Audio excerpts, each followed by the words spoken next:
Bonjour à toi, bienvenue si tu nous rejoins. Dans ce nouveau tutoriel, nous allons te présenter comment est-ce que créer les objets tout en t'initiant au langage de programmation avec R. Si tu viens de nous rejoindre, n'oublie pas de t'abonner, s'il te plaît, à notre chaîne pour recevoir les prochaines notifications et aussi pour participer à la visibilité de la chaîne sur YouTube. Si tu ne connais pas encore comment télécharger et installer le logiciel R, nous t'avons fait une vidéo dessus et nous te laissons le lien en commentaire.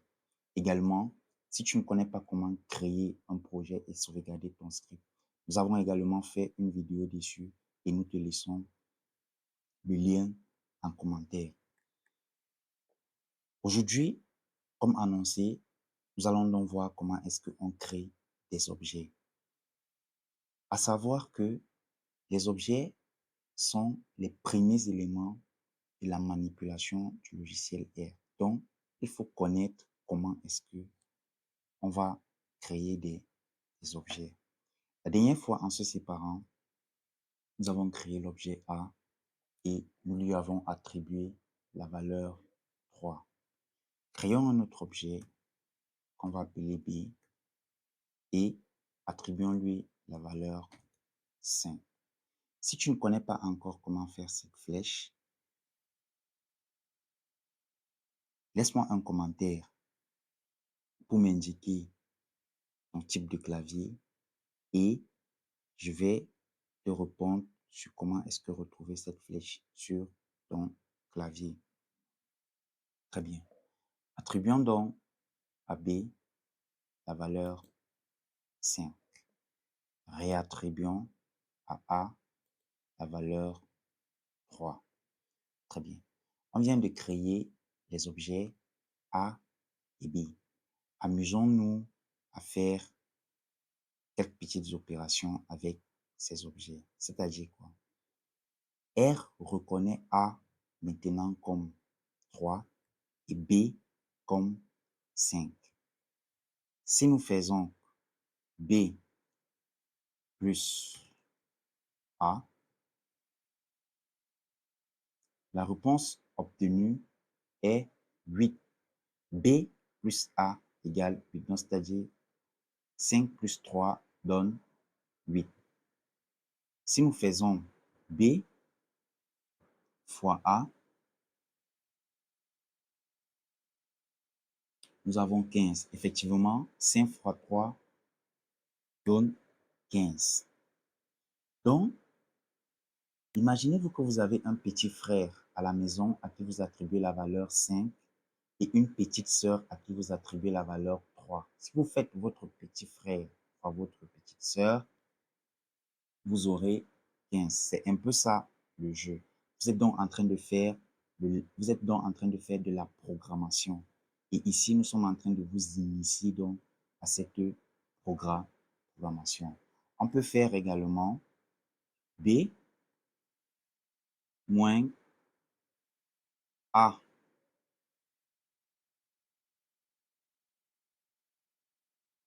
On trouve 2. Très bien. On peut attribuer de la même façon à Afrique une valeur à Afrique. Attribuons par exemple 1 million à Afrique. On peut attribuer au Cameroun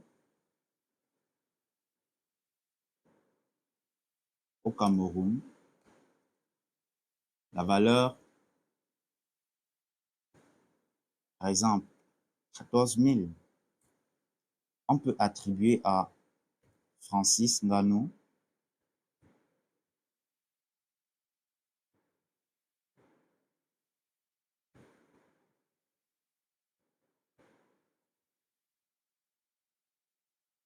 le titre de champion.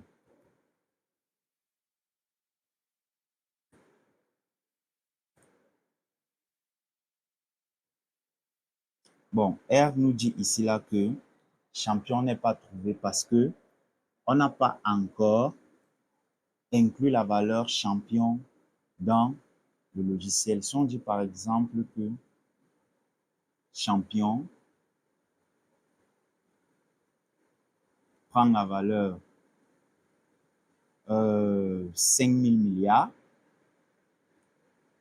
maintenant on peut attribuer à Francis Ngannou la valeur champion. Comme je vous ai rappelé, tout ce qui n'est pas normal ici va signaler erreur dans les tutoriels précédents. On peut également attribuer à Samuel Eto'o une valeur ou à Franck Biya une valeur. Donc, cela dépend de ce que nous sommes en train de faire. Amusons-nous un peu à créer des objets qui vont porter les noms des animaux domestiques. Si nous commençons avec chat, on peut donner à chat la valeur 20. On entre. On peut donner à chien, c'est mieux toujours en minuscule, à chien la valeur 50. On entre. En petite astuce, si tu ne veux pas tout le temps venir cliquer sur on, tu peux appuyer sur ton clavier, CTRL plus, entrée. Laisse-moi vraiment un commentaire. Si tu ne comprends pas, je vais te répondre. Si nous faisons chat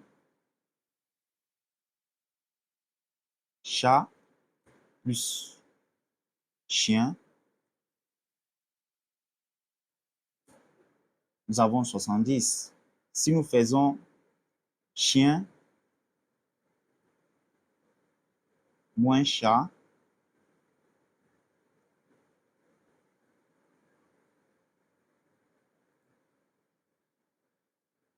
attention, on a écrit chine, pas chien.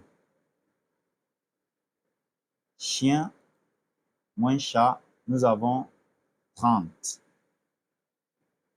Ainsi de suite, donc, on peut créer autant d'objets que nous voulons.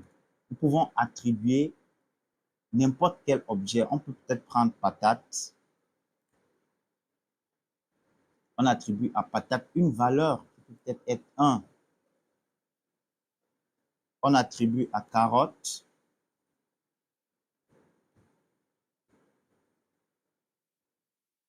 une valeur qui peut être 300. Ainsi de suite, on peut créer autant d'objets que nous voulons. Donc, initiez-vous à ça. Faites énormément d'exercices. Créez 100 objets. Amusez-vous à faire des opérations. Et cela vous sera nécessaire pour la maîtrise du langage de programmation. Aussi, si vous ne connaissez pas comment retrouver la flèche sur votre clavier, n'hésitez pas de me laisser un commentaire et je vais vous répondre. Merci d'avoir suivi cette vidéo où nous avons appris à créer des objets. Prochainement, nous allons parler des vecteurs et nous verrons 3 principales fonctions. Nous définirons ce que c'est un vecteur et nous verrons les fonctions qui rentrent dans un vecteur. Parmi ces fonctions, nous allons parler de la fonction concaténée. Nous allons parler de la fonction concaténée. Nous allons indiquer à R que c'est un commentaire qui ne souligne pas. Nous allons parler de la fonction concaténée. Nous allons parler de la fonction sequence. Et nous allons parler de la fonction repeat, qui sont des fonctions essentielles et indispensables pour votre travail et retrouver l'information que vous êtes en train de chercher sur votre base de données. Donc, ne manque pas ce prochain tuto. Pour le faire, abonne-toi à la chaîne et reçois la notification dès que le tutoriel sera mis en ligne. Merci d'avoir visionné, d'avoir choisi StatVision pour visionner ce tutoriel et nous vous disons infiniment merci. Que Dieu vous bénisse.